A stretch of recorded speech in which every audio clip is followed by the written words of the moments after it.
I'm Brian Davis, Home Improved Man, and today we're going to replace a Lazy Susan in a corner cabinet. One of these deals. So,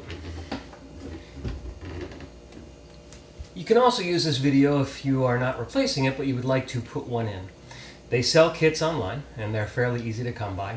And the reason why I have to replace mine is that before we moved into this home, the house was abandoned for about 4 years, and the place was covered in mold.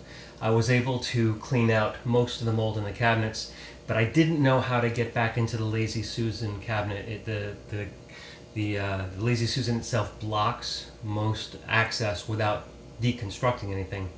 And over time I recognized I could have taken the doors off to get back there.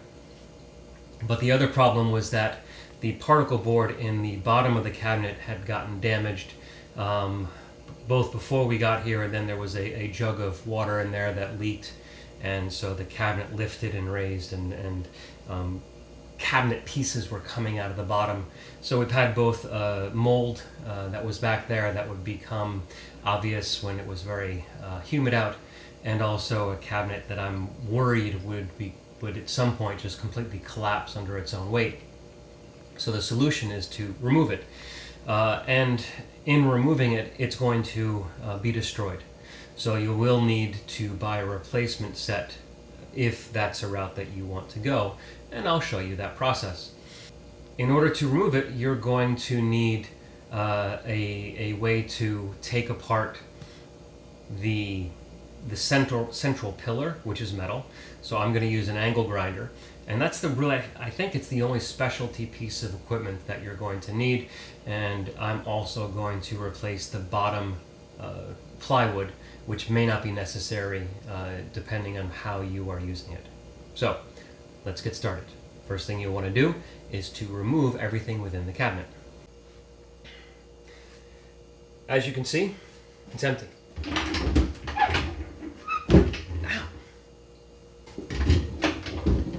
And you'll start to hear some of the noises.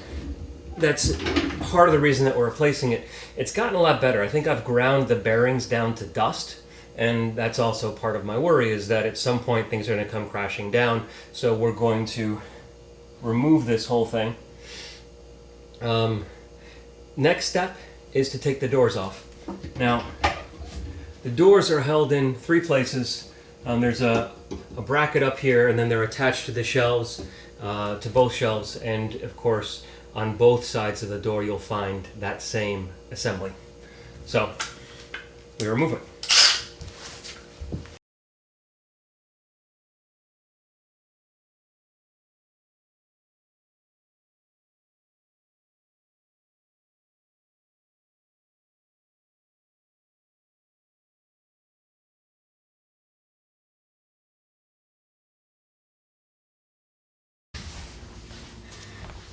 Now you'll notice as I remove the doors, the last screws that I removed were from the middle shelf. And the reason for that is that as screws are released, it loses support. And so I want to take the last few screws from the very middle where it's most stable. And when I pulled the last screw out, the door fell down onto the base. So it should now just slide right out. There it is.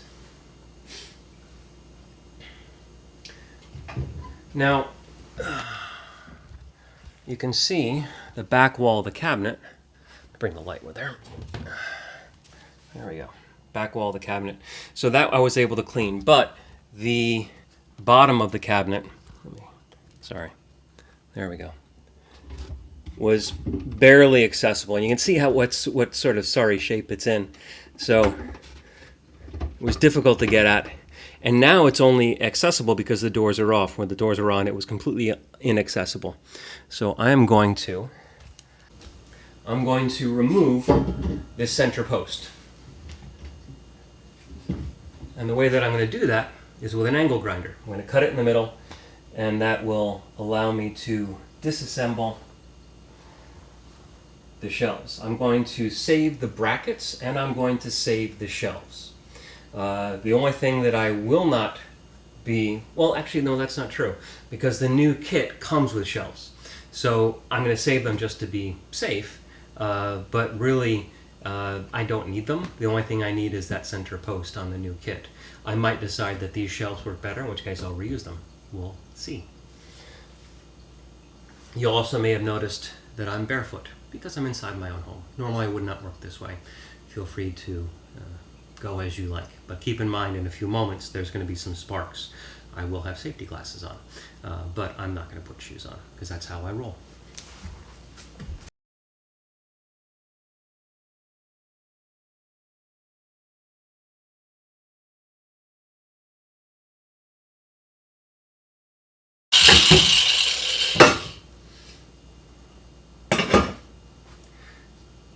This smell reminds me of the old cap guns, where the cap was in the paper rolls. Not quite sure why that is.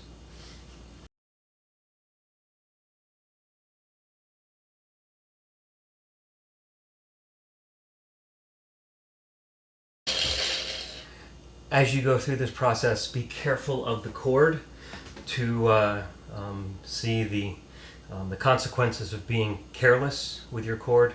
You see the previous video on replacing a cord in the field.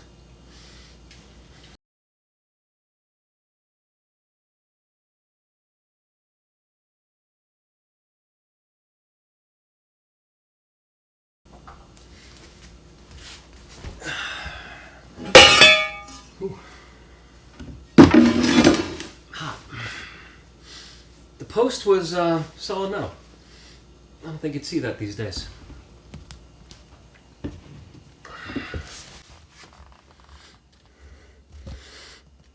You see some mice have been very happy back here.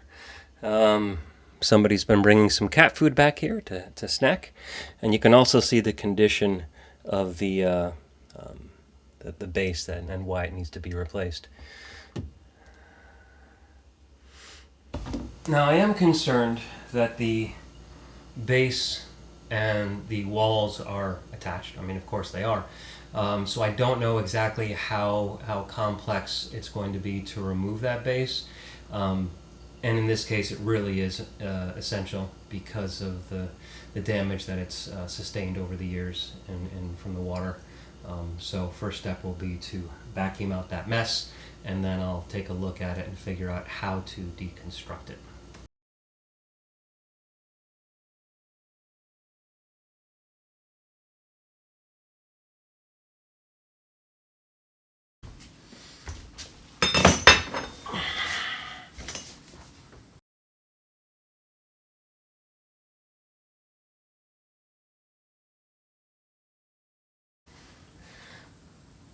I am at an advantage here in that because I know I'm going to replace the base of it, I can be a little more aggressive in deconstructing. I'm having a little trouble getting the base of the post off of the entire base.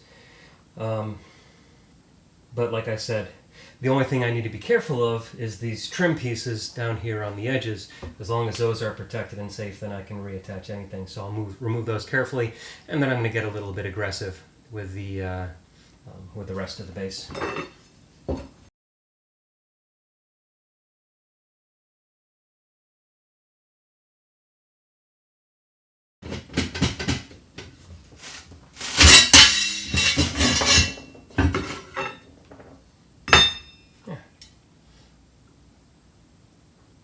Yeah, this was bolted in from the bottom. There was no way to remove it without damaging the base. So if you find yourself having to replace this, and it's the same setup as what I have, you're going to be replacing the base as well.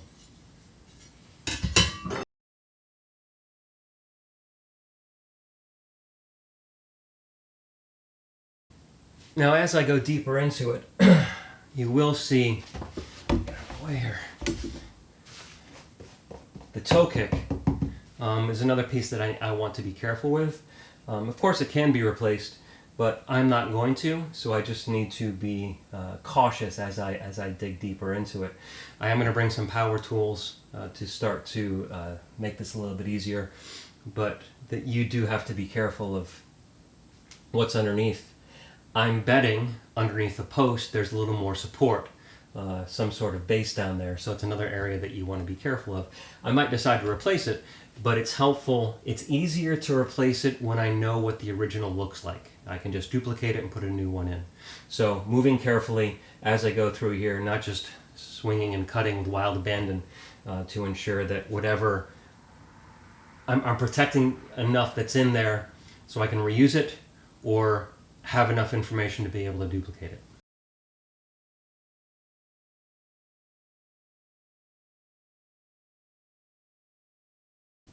Outside walls are stapled to the base, which is helpful because I should be able to then remove the base without damaging the walls. If the walls had been set into a groove or some other way into the base, it would be a little more complicated. So it makes things easier.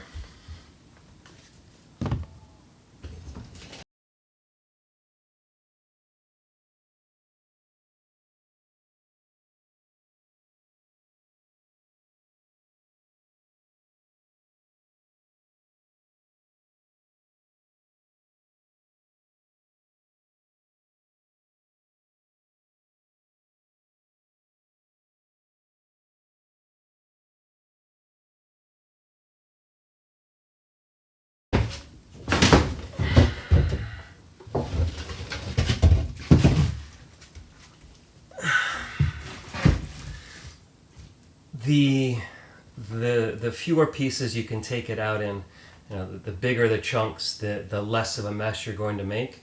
So trying to be judicious with the cuts so that you can try and take it out in big chunks. I mean, there's still going to be a fair amount of cleanup.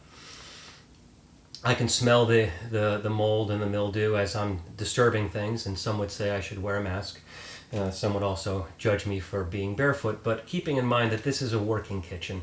Once I'm finished with this, I'm making myself some dinner. So I'm going to be careful with how much of a mess I'm going to be making here. If this were a regular job site, I would both be wearing a mask and be wearing shoes. But my life is going to continue once I stop recording here. And so it changes how I'm moving around this space. It probably still would be wise to wear a mask and wear shoes, but OSHA's not coming in today. They have the day off from what I understand. So I will now clean this up. I found a nice little mouse nest behind here. No one tells you that about country living. Hashtag living the life. Yeah, mice are a part of living in the country. That's just how it goes. So cleaning up, and then we get to look at how we're going to put this back together. I can tell you the first part's going to be challenging because I need to cut a base that is going to be in the same circular shape. I might try and save this big chunk to help make that happen.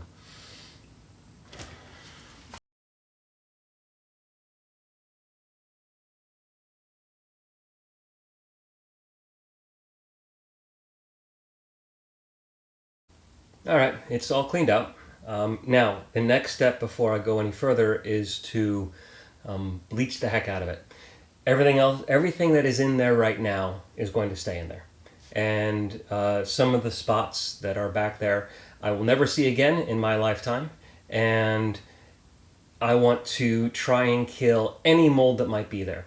And too much is the way that you want to go.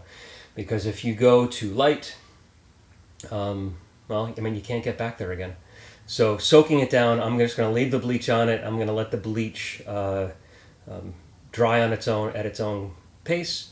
It'll make it a little bit uncomfortable in here for a little while, but the alternative is worse. So I've got a 10% bleach solution, and that is sufficient for mold. And also, it doesn't make it overwhelming.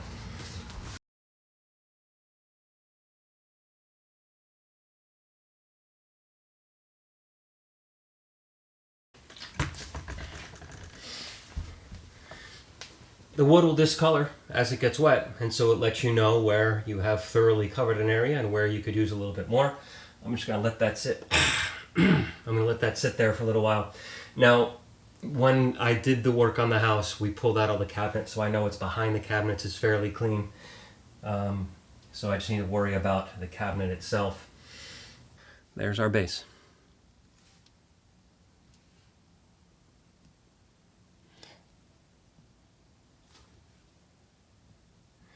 So you got that X of support. The right there was pretty much where the post's at, right there. And even if I'm not able to attach it to the walls, that should be fairly stable. I might need to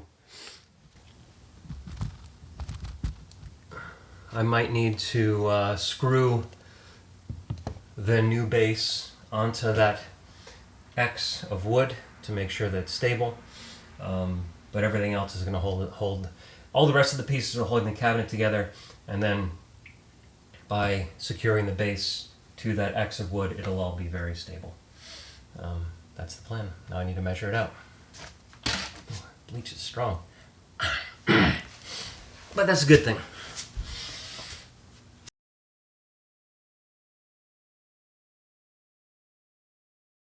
So as you may remember from your high school geometry, a circle has the same dimensions all the way around.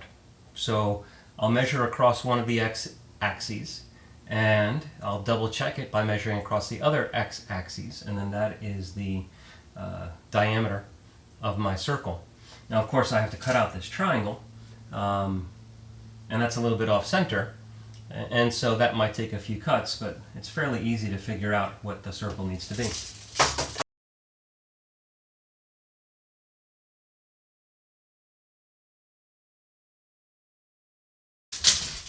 So when I measure across one of the axes, I get 30 inches.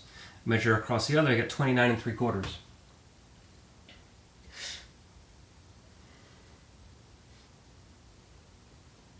So the circle is slightly off center.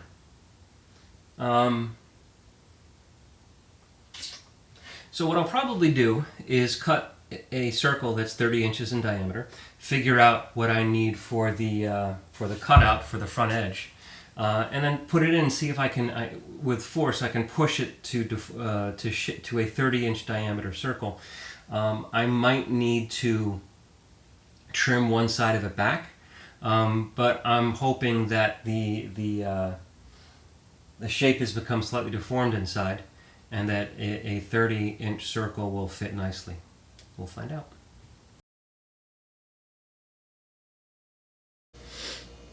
All right, so as you can see, I've cut my piece. I had to come back and do some checking and some guessing, realizing that the center of the previous Lazy Susan was not at the center of the crossed boards at the bottom. And so those crossed boards at the bottom are set forward a little bit. And so I did some guessing. I've eyeballed it, and I've kind of partially tested it, trimmed the edges, and it's fairly close to where I want it to be. I haven't fully set it in. We will get the opportunity to experience the setting in of this piece together. I hope you're as excited as I am, or hope you're as excited as I am nervous. All right, here we go.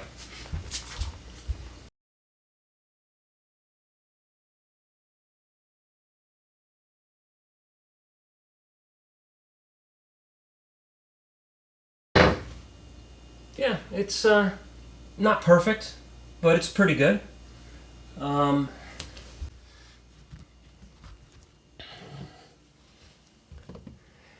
I was interested in perfect, I'd come back and I'd trim this back a little bit further.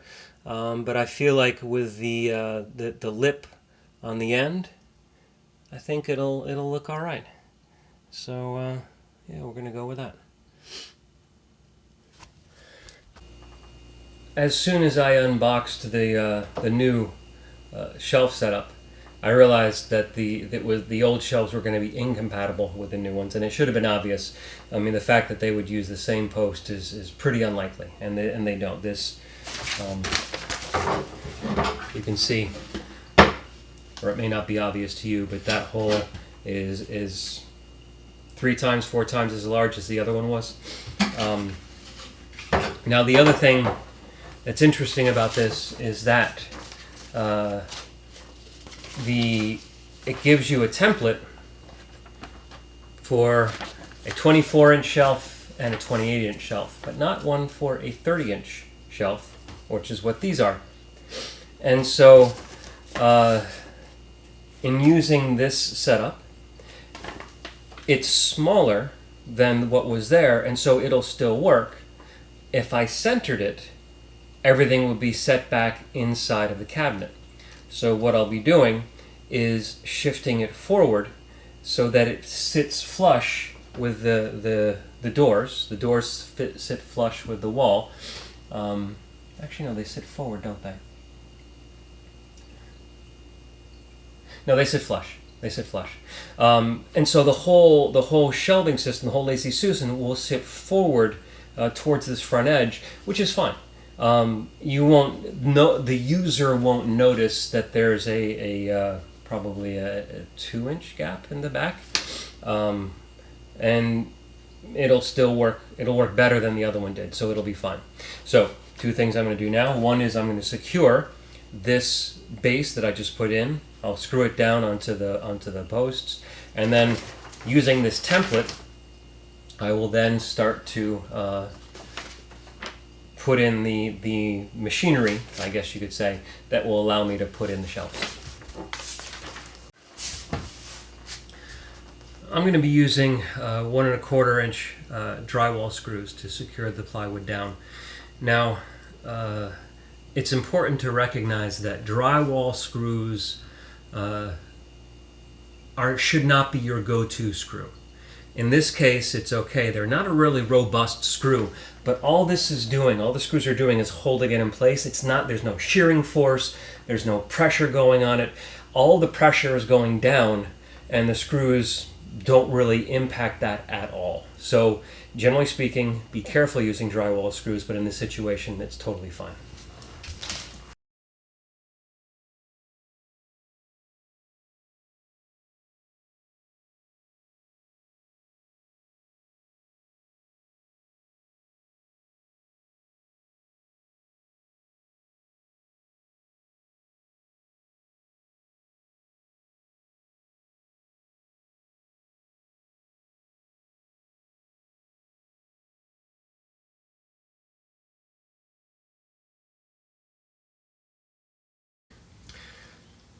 So last time we talked, I had a challenge that I had to step away from to give some thought to. These cabinets were built in 1966, and the kit built in 2021, of course, and so they weren't quite matching up, and I had to step away in order to figure out how to address the issue. I've got it worked out, and I'll be able to put everything together. But it did illustrate the challenges that come with these sorts of issues. The older the house, the older the material, the more complex the solution can potentially be. And so that's why something like this is really an intermediate skill level. Not because the installation is all that difficult, but because the potential for running into problems, especially if you're in an older house. The cabinet is 30 inches. The kit came in 28 or 24 inches. For whatever reason, I purchased a 24 inch. It's sitting way forward within the cabinet. Not an issue, except that's now no longer sitting over the post. Then you have the added issue that I'm not going to have as much shelf space as I was going to have, as I had in the old one, but it'll be cleaner, and it will not smell like mold. All pluses. And you know, this is one of these things where I'm working in my home, so I have a little bit of freedom here. At the same time, I need this done by the end of the day. Tomorrow's Monday. I've got to go back to work. I can't leave this kitchen in this state, so I've got to get this thing worked out. Coming at it, looking at it the next day made things a little bit easier. I figured some problems out. When you're really too close to the problem, it can be difficult to find a solution. But at the end of the day, I'm working at home. These are the advantages that we have. I can just walk away and start again later. And the other advantage is that I can sit here, I can drink my homemade cappuccino while I'm working. I can eat a piece of homemade sourdough with butter on it while I'm working. Life's not that bad.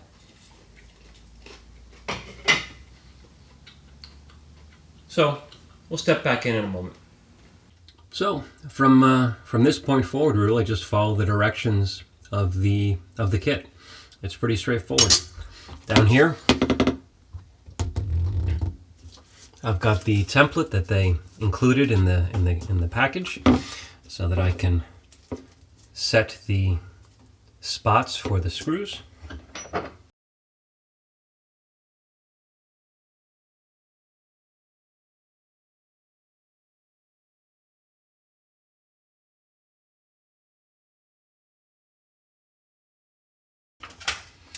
And then the bracket simply sits like so.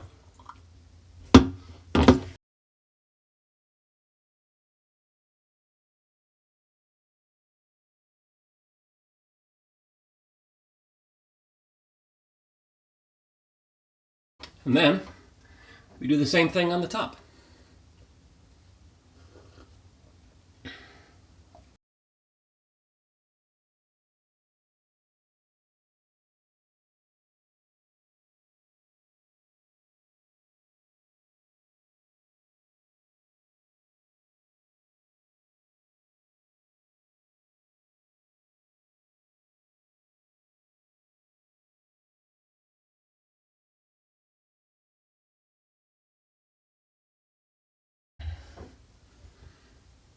That's simple.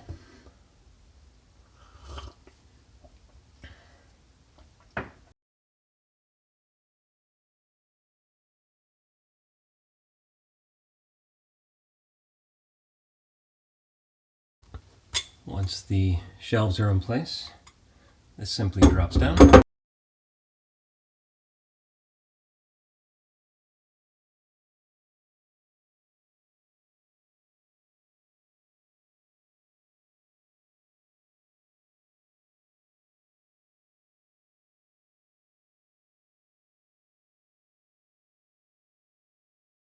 All right, so this sets over the hub, the set screw goes in, and it holds it all together. That's really it. Now, like I just said, the instructions here are really not great. In some ways, they're manageable. For example, on the template to set the holes, it instructs you to drill a hole 5/64ths. And then the instructions that come with it, the little sheet of instructions, it says to drill the hole 1/8 of an inch. I panicked for a second, and then I realized that the difference between 1/8 of an inch and 5/64ths is 1/64th. And frankly, you knock more sawdust loose than the hole being off by 1/64th. We're not machining here, so it's totally fine. But it does illustrate that somebody's not checking one document to the other, and the instructions are a little bit. But we make do, don't we? I'm going to set the bottom just above the ground. Set the top. Set 16 inches. And that will give us on the top about 12 inches. As the bottom will raise up slightly. I feel like that's a good number. Now, to set these screws,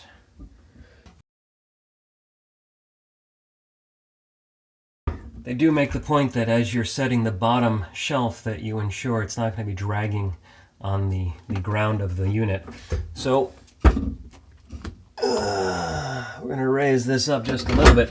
You also want to make sure that the opening, the pie, on these two units is facing the same way, obviously. So you know that they're facing the same way when the set screws are both facing you, or at least in the same direction.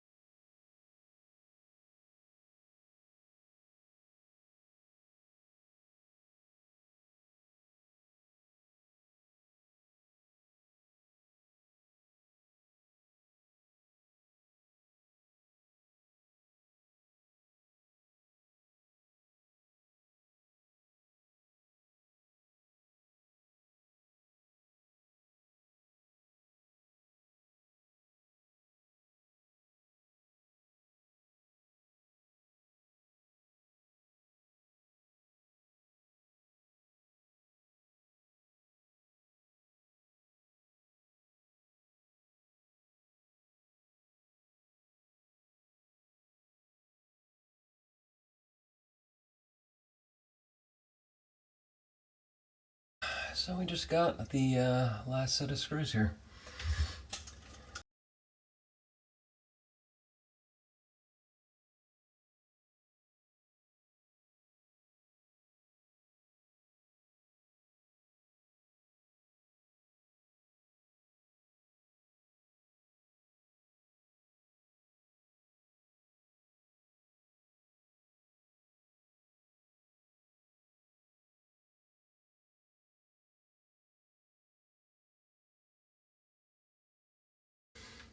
Yeah, when the screw wants to go in any direction other than straight, with so little space to work with, I mean, it's a difficult correction to make. Last thing, rotate. Loosen the clamp on the white plastic housing.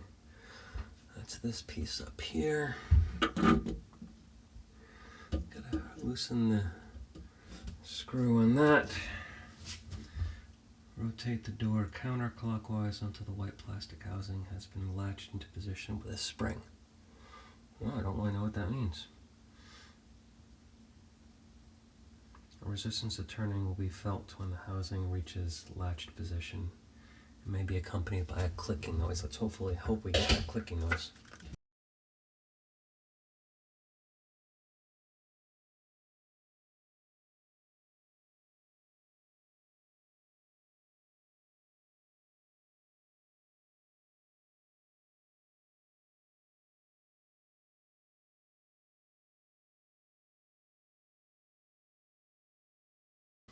I feel like something's supposed to be happening here and I just don't know what.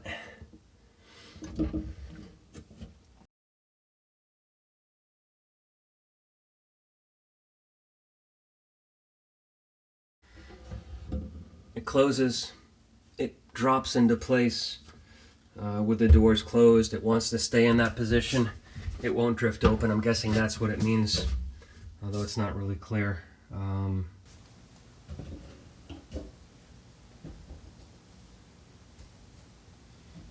It sets itself into place. It's slightly off. I'm going to make that adjustment. But we have a fully operational Lazy Susan, one of the more effective methods of handling a corner in your kitchen cabinets.